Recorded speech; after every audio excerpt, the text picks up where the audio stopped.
So anyways, great start there for Toronto. We're going to go right into our picks. As you said earlier, we don't have a ton of time this week because of that other thing we both have called jobs.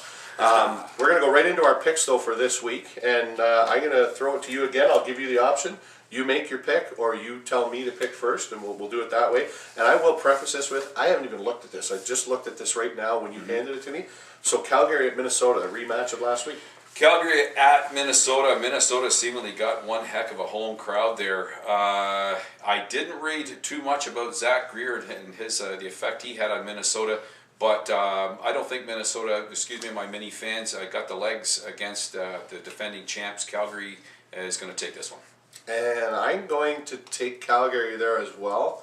Although home opener for Minnesota, that's a tough call. Yeah. I think Calgary's going to take that one as well, though.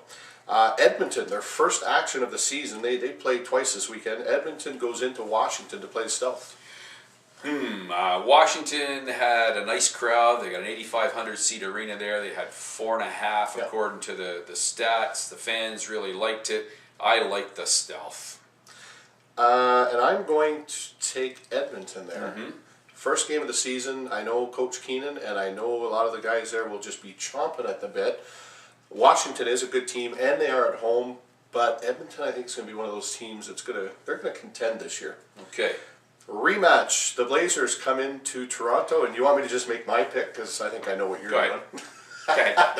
You go ahead. Okay. Give us your reasoning. Well, just based on what happened last week and the fact that this is the home opener and probably one of the two most exciting buildings in the loop, I'm going to pick the Rock. Talking to the office this morning, ticket sales are really, really brisk this week, and the old thing out, the old in with the new at the ACC. I'm going to pick my Rock. Yeah, and I'm going to pick them as well, and I'm going to pick them based on their effort. And I think you hit it on the head earlier when we first started saying that Boston did not appear to have a lot of preparation for the game, and I don't think less than a week is going to give them the time to prepare as much as it looks like they need to. I do think Cosmo bounces back. I think it's a lot closer game, but I think the Rock take this one as well. Okay. Edmonton on Saturday night. Now, these are all Friday night games, by the way. Edmonton now goes in Saturday night, goes to Colorado, and plays the Mammoth. Okay, and this one, I'm going to pick Edmonton in this one. I don't think Colorado's that good this year, and based on the fact that we know Mr. Keenan quite well, Gavin Prout's a terrific player, and the rest of the cast that he's assembled there, I'm going to pick Edmonton in this one. I'm going to take the Rush as well for the weekend sweep for them. Rematch of the Nighthawks and the Bandits. That was a great one last week, too. I think I called that maybe 4 or 5 goal win, and it was a 10-5 win for Rochester. This time they're back at the HSBC in Buffalo. And who are you taking there? HSBC Arena, the most exciting building in the NLL from what I'm told. I haven't been there yet. I hope mine is. But, I don't see the Bandits rolling over and playing dead. And with the regional rivalry that these two teams have got, I'm going to pick the Bandits in this one. And I'm going to disagree with you there. Nothing against the Bandits, and God forbid. I love going there as well, and I go there every year. I think Rochester's a team to be reckoned with, and I think that 10-5 score was not a fluke. And I think Rochester keeps rolling here, and they go 2-0 and put their division rivals at 0-2. And the last game of the weekend on Saturday night, Boston goes into Philadelphia. Okay, Philly's been resting since last Friday night. Boston will be their second game of the weekend. However, watching Philadelphia, they seem very disorganized, Gary. Yeah. And even Mr. Snyder wasn't himself. He looked as though he was being tentative with his checks. He didn't want to take his team out of the game by getting some silly penalties. I'm going to take Boston in this one just for that reason. And I'm going to take them as well, because, and the reason I'm taking them is more of a pressure standpoint here.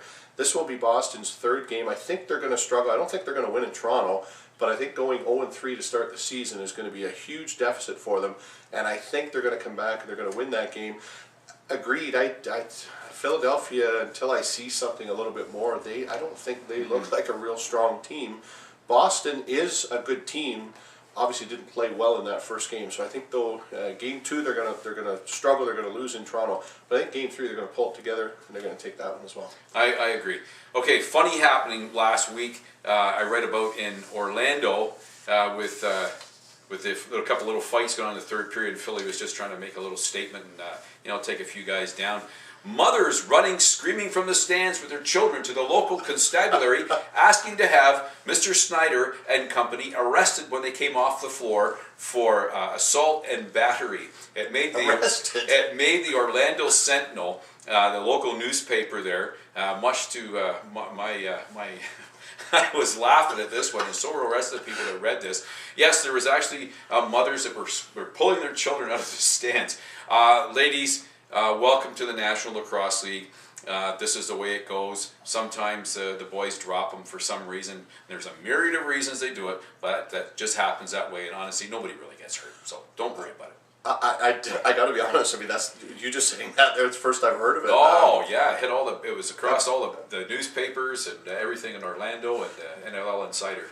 Rumor board, anyways. With all due respect, what did they think they were going to see? Yeah, well, one of the writers said that there was no hockey in Orlando, so they weren't used to the fact that there's fisticuffs and really rough play. They were expecting what they'd taken their kids to was more of a gentlemanly field lacrosse kind of thing, you know.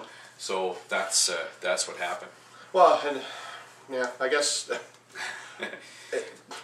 I guess field lacrosse in the United States is known as a gentlemanly sport. Mm-hmm. There is not. I don't know that there's any fighting in the NCAA or anything like that. But was there not any pre-promotion down there to I guess so. There was some fights. Or? There was radio ads and a couple of TV ads from what I was reading. But perhaps these people just came along because they thought they were going to see something, a display of athleticism and skill, as it's put. Well, that's usually what you say, though. No, don't start that. Okay, we're gonna cut this one short, but we've got a couple more things to say on behalf of the Rock. The Rock is going to run a bus tour on January the 30th to Rochester. The Revenge in Rochester tour. It'll be after we play them at the ACC.